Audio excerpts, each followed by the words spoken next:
അത്രേ ബോധിപ്പിക്കാവൂ. സത്യം സത്യം സത്യം. നേരത്തെ ആരെങ്കിലും വന്ന് കള്ളം പറഞ്ഞാ? ആക്ച്വലി എന്താണ് നിങ്ങൾ തമ്മിലുള്ള പ്രശ്നം? ആഴ്ചയിലല്ല പ്രശ്നം, ഡെയിലി പ്രശ്നമാണ്. അവളെ കല്യാണം കഴിച്ചതിന് ശേഷം ഡെയിലി പ്രശ്നം. എന്റെ ജഡേജ് നിങ്ങൾ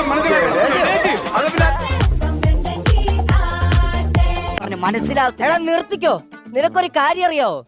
ഇവിടെ രമേശ് പിഷാരടി പറയുന്ന കഥ അത് അടിയിന്ന് ഞാനാ എഴുതി അങ്ങോട്ട് പാസ് ചെയ്ത് കൊടുക്കുന്നേ. എടാ നാറി, അപ്പൊ നീ ആയിരുന്നല്ലടാ ഈ പരിപാടിയുടെ റേറ്റിംഗ് കുറയ്ക്കാൻ നോക്കുന്നത്.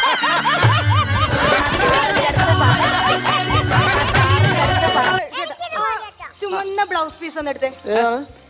അല്ല അതിന് വേറെ വെറൈറ്റി ആയിട്ടുള്ള സാധനം അതെ. അല്ല നീല പീസ് എടുത്താ നീല പീസ് ആണല്ലേ ഇത് ഇത് മതി.